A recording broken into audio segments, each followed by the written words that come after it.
겨울 찬바람이 창문을 두드리는 1월의 어느 아침이었습니다. 수호는 35살이에요. 5년 전 회사를 그만두고 전업 투자자가 됐죠. 월급쟁이 시절 10년간 꾸준히 2억을 모았어요. 이 돈으로 주식 투자를 시작했고 지금은 10억이 넘었습니다. 5년 만에 5배를 만든 거예요. 아침 8시 수호는 따뜻한 커피를 마시며 뉴스를 확인해요. 미국 연준의 금리 결정, 중국 경제 지표, 유럽 정세. 전업 투자자는 전 세계 경제를 읽어야 하거든요. 9시가 되면 장이 열리는데 수호는 바쁘게 매매하지 않아요. 그냥 지켜봅니다. 시장이 어떻게 움직이는지 관찰하는 거죠. 전업 투자자가 되고 나서 수호는 깨달았어요. 많이 사고 파는 게 중요한 게 아니라 제대로 사고 파는 게 중요하다는 걸요. 그런데 요즘 수호는 고민이 생겼습니다. 10억이 넘으니까 단순히 주식만 사고 팔아선 수익률이 안 나왔거든요. 시장이 횡보하면 돈이 그냥 묶여 있었죠. 그래서 파생 상품을 공부하기 시작했습니다. 어느 날 후배 민지가 찾아왔어요. 민지는 이제 제법 중급 투자자가 됐습니다. 재무제표 읽고 차트 보고 공시 확인하며 꾸준히 수익 내고 있었죠. 민지가 파생 상품이 뭐냐고 물었어요. 수호가 커피 한 잔 건네며 설명을 시작했습니다. 파생 상품은 주식, 채권, 원자재 같은 기초자산에서 파생된 금융상품이에요. 수호가 요리에 비유해줬습니다. 우유가 있다고 칩시다. 우유는 기초자산이에요. 근데 우유로 치즈를 만들 수 있잖아요. 버터도 만들고 요거트도 만들 수 있고요. 이렇게 우유에서 파생된 게 치즈, 버터, 요거트인 것처럼 주식에서 파생된 금융상품이 파생상품이에요. 더 쉽게 말하면 마트에서 파는 밀가루가 기초자산이라고 생각해보세요. 밀가루로 빵도 만들고 국수도 만들고 케이크도 만들잖아요. 빵, 국수, 케이크는 밀가루에서 파생된 거죠. 파생상품도 똑같아요. 삼성전자 주식이라는 밀가루에서 선물, 옵션 같은 금융상품이 만들어지는 겁니다. 삼성전자 주식이 기초자산이면 여기서 삼성전자 선물, 삼성전자 옵션 같은 게 만들어져요. 이게 파생상품이죠. 왜 이런 걸 만들었을까요? 첫째, 위험을 회피하려고 만들었어요. 주가가 떨어질 위험에 미리 대비하는 거죠. 둘째, 적은 돈으로 큰 투자 효과를 내려고 만들었습니다. 이걸 레버리지라고 하는데 나중에 자세히 설명해 주겠다고 했어요. 파생상품의 종류는 크게 4가지입니다. 선물, 옵션, 스왑, 선도. 이 중에 개인이 거래하는 건 주로 선물과 옵션이에요.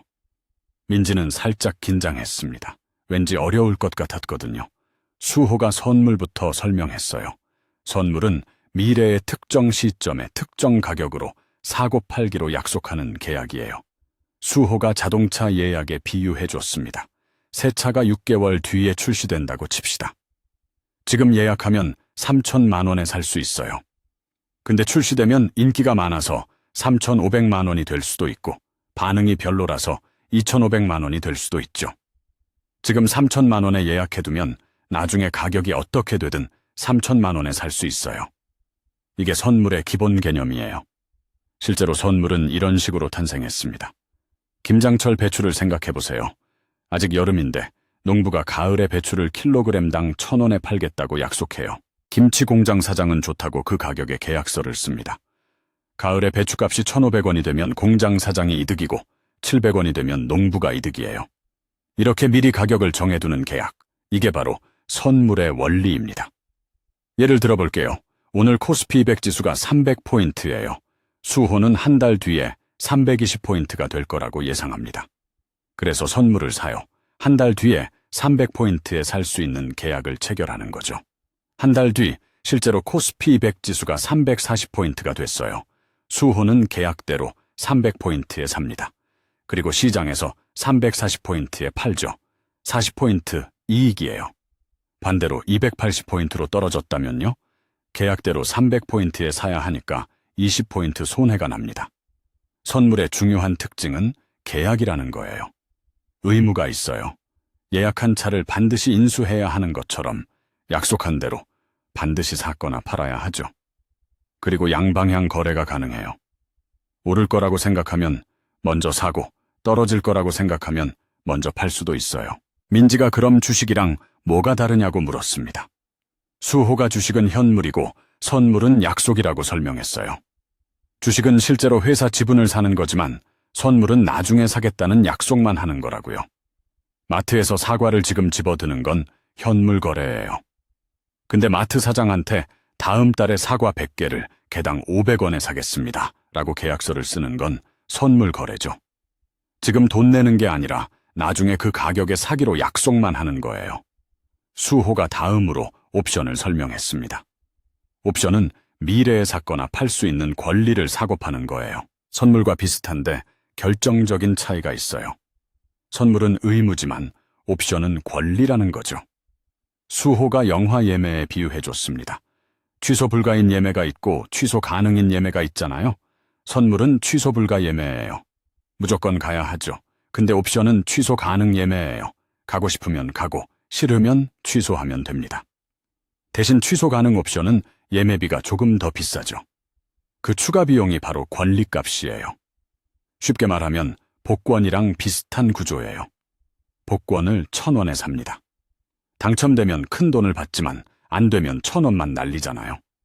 옵션도 권리값을 내고 상황이 좋으면 큰 이익을 취하고 상황이 나쁘면 권리값만 잃는 구조예요. 물론 복권과 달리 옵션은 시장 분석으로 확률을 높일 수 있습니다. 예를 들어볼게요. 수호가 코스피 200 옵션을 삽니다. 한 달 뒤 300포인트에 살 수 있는 권리를 산 거예요. 이 권리를 사는데 5포인트의 프리미엄을 냈어요. 한 달 뒤 코스피 100이 340포인트가 됐습니다. 수호는 권리를 행사해요. 300포인트에 사서 340포인트에 팔면 40포인트 이익이죠. 권리를 사는 데든 5포인트 빼면 순이익 35포인트입니다. 그런데 만약 280포인트로 떨어졌다면요? 수호는 그냥 권리를 포기해요. 시장에서 280포인트에 살 수 있는데 굳이 300포인트에 살 이유가 없으니까요. 영화가 재미없을 것 같으면 예매 취소하는 것처럼요. 손해는 권리를 사는 데 쓴 5포인트뿐이에요. 이게 옵션의 매력입니다. 최대 손실이 권리를 사는 데 쓴 돈으로 딱 제한되는 거죠. 선물은 레버리지가 크기 때문에 예측이 틀리면 손실이 증거금보다 훨씬 커질 수 있어요. 반면 옵션 매수는 권리값만 날리면 끝입니다. 민지가 그럼 옵션이 더 안전하네요 하고 말했어요.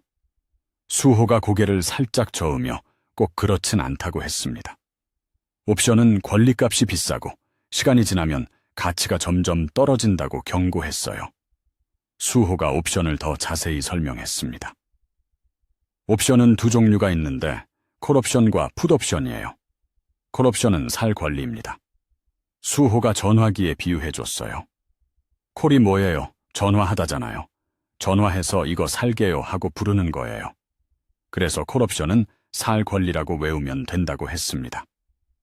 수호가 코스피 200 콜옵션 300포인트를 샀다는 건 300포인트에 살 권리를 샀다는 뜻이에요. 주가가 오를 거라고 예상할 때 콜옵션을 삽니다. 실제로 340포인트로 오르면요? 300포인트에 살 권리가 있으니까 40포인트 이익이에요. 반대로 280포인트로 떨어지면은요? 권리 포기하고 권리값만 날립니다. 콜옵션 매수의 장점은 상승은 무제한, 하락은 제한이라는 거예요. 오르면 오르는 만큼 다 먹지만 떨어져도 권리값만 잃는 거죠. 스타벅스 커피 쿠폰 같은 거라고 생각해보세요. 오늘 5,000원짜리 아메리카노 쿠폰을 3,000원에 샀어요. 나중에 커피값이 7,000원이 되면 4,000원 이득이고 반대로 커피값이 4,000원으로 내려가면 그냥 쿠폰 안 쓰면 돼요. 3,000원만 날리면 되는 거죠. 콜옵션이 딱 이 구조입니다. 민지가 그럼 무조건 콜옵션 사는 게 좋은 거 아니냐고 물었습니다. 수호가 웃으며 권리값이 비싸다고 답했어요.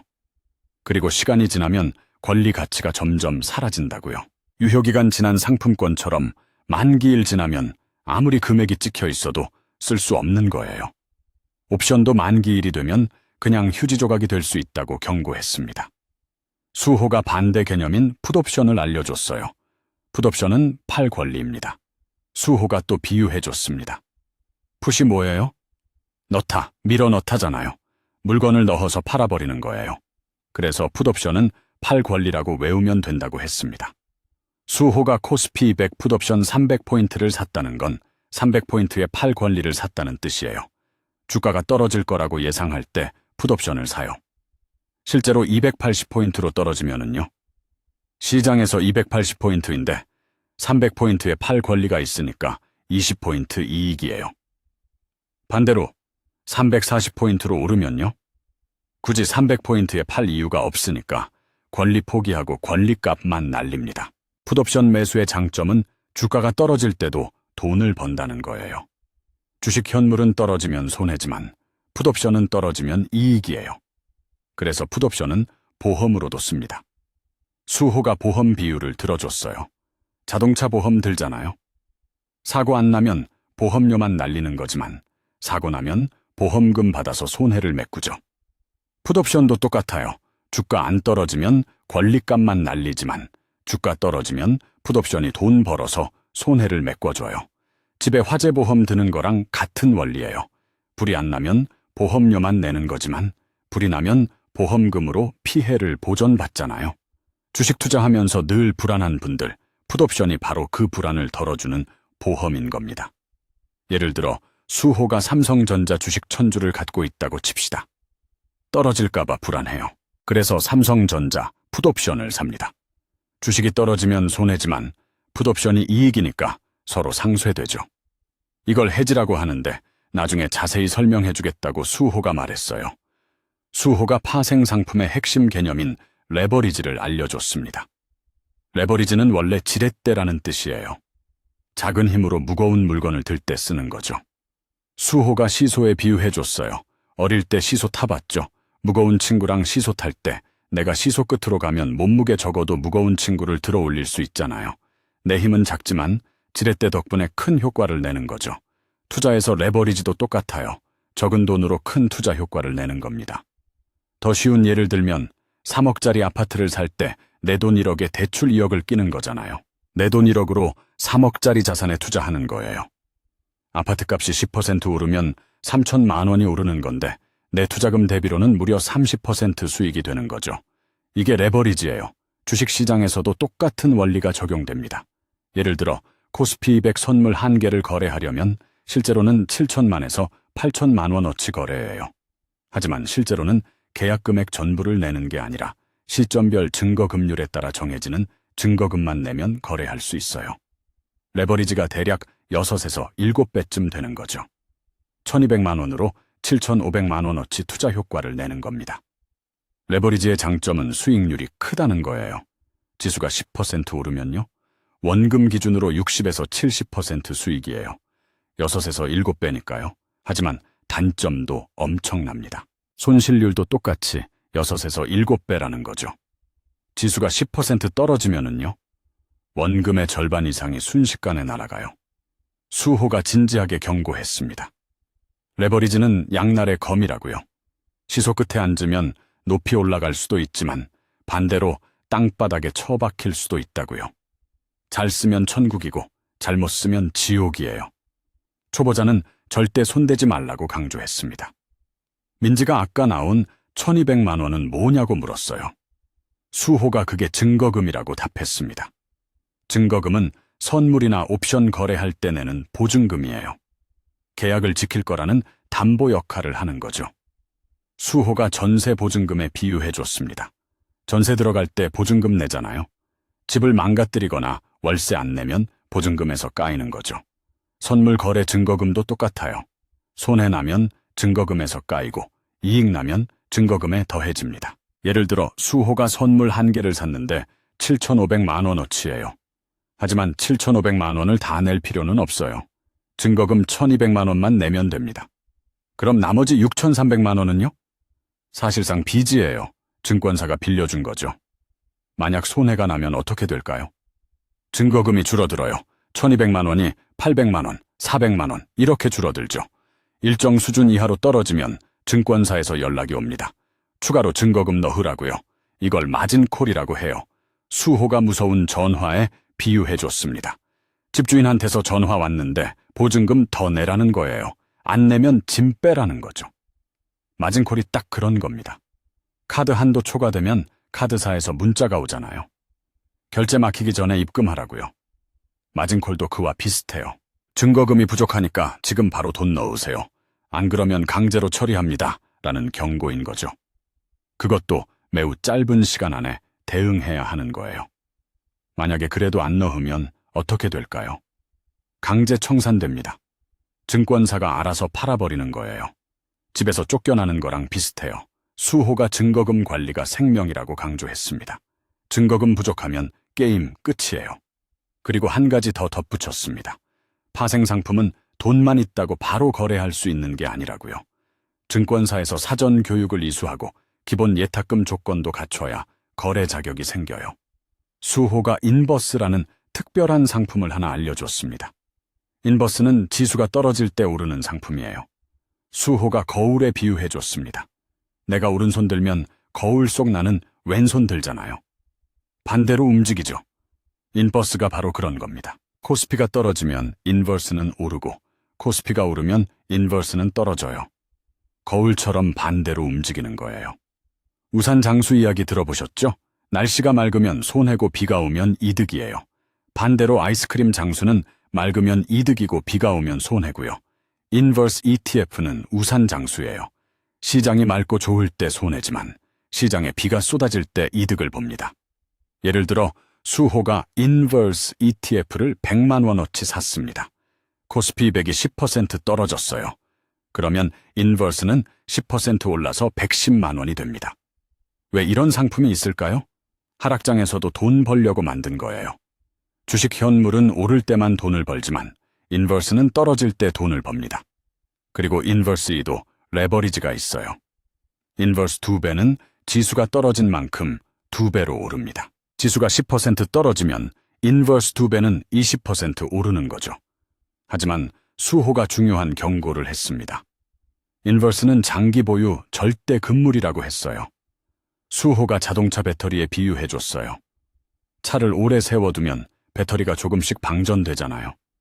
아무것도 안 하는데 그냥 달아요.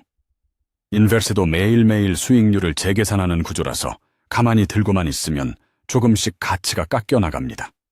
일주일 한 달 들고 있으면 생각보다 많이 줄어들어 있다고 했어요. 이게 왜 그런지 숫자로 보면 딱 보여요. 지수가 오늘 10% 오르고 내일 10% 떨어졌다고 해봐요. 지수는 100에서 110이 됐다가 99가 돼서 1% 손해예요. 근데 인버스는 그 반대로 매일 따라가니까 100에서 90이 됐다가 99도 안 됩니다. 매일 재계산되면서 오차가 쌓이는 구조라서 시간이 지날수록 손에 쥔 돈이 조금씩 녹아내리는 거예요. 단기 방어용으로만 쓰라고 조언했습니다. 오늘 떨어질 것 같아서 오늘만 들고 있다가 내일 파는 식으로요. 수호가 논란이 많은 기법인 공매도를 설명했습니다. 공매도는 주식을 빌려서 파는 거예요. 민지가 갸우뚱했습니다. 없는 걸 어떻게 파냐고요. 수호가 삼성전자로 바로 예를 들었습니다. 수호는 삼성전자가 떨어질 거라고 예상해요. 하지만 삼성전자 주식이 없어요. 그래서 증권사에서 삼성전자 100주를 빌립니다. 그리고 팔죠. 주당 7만 원에 팔았어요. 빌린 거니까 나중에 갚아야 합니다. 한 달 뒤 삼성전자가 6만 원으로 떨어졌어요. 수호는 6만 원에 100주 삽니다.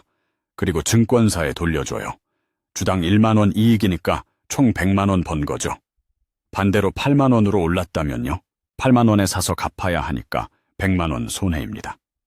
공매도의 장점은 하락장에서도 수익을 낸다는 거예요. 단점은 위험이 무한대라는 거죠. 주가는 무한히 오를 수 있으니까요. 삼성전자가 떨어질 줄 알았는데 갑자기 호재로 10만 원이 되면 10만 원 주고 사서 갚아야 해요. 3만 원 손해죠. 주가가 오르는 데는 이론적으로 상한선이 없으니까요. 이게 얼마나 무서운 건지 실감이 안 가죠? 이렇게 생각해 보세요. 친구한테 금반지를 빌려서 팔았어요. 금값이 내려가면 싸게 사서 돌려주면 되지만 금값이 계속 오르면 점점 비싸게 사서 갚아야 해요. 주가가 오르는 데는 이론적으로 한계가 없으니까 공매도의 손실도 이론적으로 무한대가 되는 겁니다. 2021년 미국에서 게임스탑 주가가 폭등했을 때 공매도 세력이 수조 손실을 봤는데 바로 이 무한 손실 리스크 때문이었어요.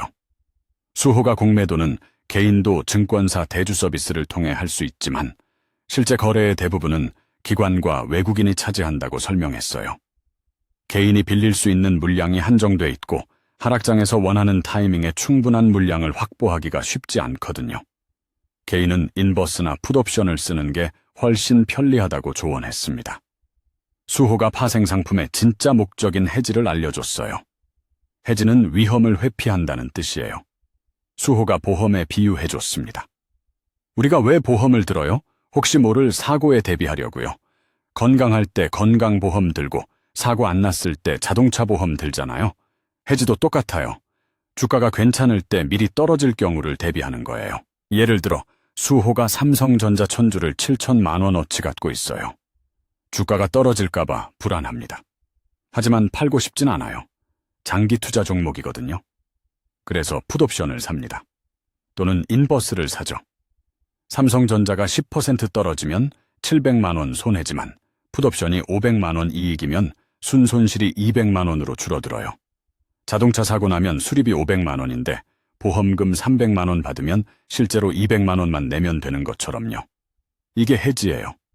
손실을 완전히 막지는 못해도 줄여주는 거죠. 완벽한 해지는 손실을 완전히 막는 겁니다. 하지만 보험료가 비싸지는 것처럼 비용이 많이 들어요. 부분 해지는 손실 일부만 막는 거예요. 비용은 적지만 리스크는 남습니다. 마트에서 산 음식이 유통기한이 지날 것 같으면 냉동 보관하잖아요. 냉동하면 전기세가 들지만 버리는 것보다는 낫잖아요. 해지도 그래요. 보험료를 내야 하지만 그 비용보다 보호받는 이익이 더 크면 해지하는 게 맞아요. 그래서 프로 투자자들은 수익에만 집중하지 않고 얼마나 잃지 않을지를 항상 먼저 계산합니다. 수호가 프로 투자자는 해지를 잘한다고 말했어요. 돈 버는 것보다 안 잃는 게 더 중요하다고 했습니다. 위험 관리가 수익보다 중요하다고 강조했죠. 수호가 커버드콜이라는 고급 전략을 하나 알려줬습니다. 커버드콜은 주식을 갖고 있으면서 콜옵션을 파는 거예요. 민지가 헷갈려 했습니다. 콜옵션을 산다고 했는데 이번엔 판다고요? 수호가 월세에 비유해줬어요. 아파트가 있으면 두 가지로 돈 벌 수 있잖아요. 하나는 아파트 값이 오르는 거고 하나는 월세 받는 거죠. 커버드콜은 주식 갖고 있으면서 옵션료라는 월세를 받는 거예요. 수호가 삼성전자 천주를 갖고 있어요. 주당 7만 원이에요. 수호는 삼성전자가 크게 안 오를 거라고 봅니다. 당분간 횡보할 것 같아요. 그래서 삼성전자 콜옵션을 팔아요. 8만 원에 살 권리를 파는 거죠. 권리값으로 주당 1,000원씩 받았습니다. 천주니까 100만 원 받은 거예요. 한 달 뒤 삼성전자가 7만 5천 원입니다. 8만 원을 안 넘었죠. 콜옵션 산 사람이 권리를 포기해요. 시장에서 7만 5천 원에 살 수 있는데 굳이 8만 원에 살 이유가 없으니까요. 수호는 받은 권리값 100만 원을 그냥 먹습니다. 이게 추가 수익이에요. 주가가 횡보해도 월세 받듯이 옵션료를 받을 수 있죠. 하지만 위험도 있습니다. 만약 삼성전자가 9만 원으로 올랐다면요? 콜옵션 산 사람이 권리를 행사해요. 수호는 8만 원에 팔아야 합니다. 9만 원짜리를 8만 원에 파는 거니까 1만 원 손해죠. 월세 받으려다가 집값이 확 올랐는데 싸게 팔아야 하는 상황이 된 거예요. 그런데 왜 이름이 커버드콜일까요? 주식을 실제로 갖고 있어서 리스크가 덮여 있기 때문이에요. 주식도 없이 콜옵션만 파는 건 훨씬 더 위험한데 주식이 있으면 최악의 경우 그 주식을 주면 되니까 어느 정도 보호가 돼요. 마치 빌린 물건이 아니라 내 물건을 담보로 잡히는 것과 비슷하죠. 그래서 커버드콜은 횡보장에서 유용한 전략이에요. 주가가 크게 오를 것 같으면 안 하는 게 좋다고 했습니다. 수호가 중요한 개념을 하나 더 알려줬어요. 만기일이었습니다. 만기일은 선물이나 옵션 계약이 끝나는 날이에요. 수호가 시험 날짜에 비유해줬습니다. 시험 날짜가 정해져 있잖아요. 그날까지 공부 안 하면 0점이에요. 옵션도 마찬가지예요. 만기일까지 권리를 안 쓰면 그냥 휴지 조각이 됩니다. 편의점 도시락 할인 쿠폰 받아보셨죠? 유효기간 오늘까지인 쿠폰을 내일 쓸어가면 안 받아줘요. 옵션도 만기일이 지나면 아무 소용이 없어요. 아무리 수익이 나 있는 옵션이라도 만기일 지나면 그냥 종이 쪼가리가 됩니다. 여기서 하나 짚고 넘어갈 게 있다고 수호가 말했어요. 선물과 옵션의 만기 주기가 다르다는 거였습니다. 코스피 100 옵션은 매달 두 번째 목요일이 만기일이에요. 한 달마다 돌아오는 거죠. 그런데 코스피백 선물은 분기월 중심으로 여러 결제월물이 상장되어 있고 각 결제월의 두 번째 목요일이 최종 거래일입니다. 만기일이 되면 모든 계약이 청산되어 강제로 정산되는 거죠. 만기일 전에는 시장이 요동칩니다. 기관과 외국인이 치열하게 싸우거든요. 수호가 경고했어요. 개인은 만기일 근처에 거래를 조심해야 한다고 했습니다. 초보가 끼어들면 큰 손들한테 당한다고 했죠. 그리고 옵션은 만기일이 가까워질수록 가치가 떨어져요. 이걸 시간 가치 소멸이라고 합니다. 수호가 아이스크림에 비유했습니다. 아이스크림을 샀는데 먹지 않고 들고만 있으면 녹잖아요. 옵션도 마찬가지로 시간이 지나면 가치가 녹아내려요. 만기일 당일에는 완전히 녹아서 휴지 조각이 될 수도 있다고 했습니다. 고속버스 탑승권에 비유할 수도 있어요. 출발 시간이 다가올수록 안표 가격이 내려가잖아요. 출발 1시간 전 티켓보다 출발 5분 전 티켓은 훨씬 가치가 없죠. 심지어 버스가 떠나고 나면 아무 가치도 없어요. 옵션의 시간 가치 소멸이 이 원리입니다. 만기일이 다가올수록 옵션의 가치가 뚝뚝 떨어지는 거죠. 그래서 옵션을 오래 들고 있으면 위험하다고 수호가 강조했습니다. 설명이 끝나자 민지는 머리가 어지러웠습니다. 파생상품, 선물, 옵션, 콜옵션, 풋옵션, 레버리지, 증거금, 인버스, 공매도, 해지, 커버드콜, 만기일. 용어도 많고 개념도 복잡했습니다. 수호가 정리해줬어요. 파생상품은 위험한 무기라고 했습니다. 칼이랑 비슷하다고 했어요. 요리사가 칼 쓰면 멋진 요리가 나오지만 아무나 칼 휘두르면 다친다고요. 잘 쓰면 강력하지만 잘못 쓰면 자멸하는 거예요. 초보자는 절대 손대지 말라고 경고했습니다. 최소 3년 이상 현물 투자 경험을 쌓고 충분히 공부한 뒤에 조금씩 해보라고 조언했죠. 그리고 파생상품의 진짜 목적은 투기가 아니라 해지라고 강조했어요. 위험을 줄이려고 쓰는 건데 욕심 부려서 레버리지를 과도하게 쓰면 파산한다고 경고했습니다. 민지는 당분간은 현물만 하겠다고 다짐했습니다. 파생상품은 나중에 충분히 공부하고 경험 쌓은 뒤에 조금씩 해보겠다고 했어요. 수호가 만족스럽게 웃었습니다. 그게 현명한 판단이라고 했어요. 하지만 알아는 두라고 했습니다. 시장이 어떻게 움직이는지 이해하려면 파생상품도 알아야 한다고 했어요. 기관과 외국인이 파생상품으로 뭘 하는지 알아야 그들의 움직임을 읽을 수 있다고 말했죠. 민지는 기대가 됐습니다. 아직 배울 게 많다는 게 설레기도 하고 두렵기도 했습니다. 오늘도 시청해주셔서 감사합니다. 댓글로 여러분의 생각을 자유롭게 나눠주세요. 구독과 좋아요는 영상 제작에 큰 힘이 됩니다.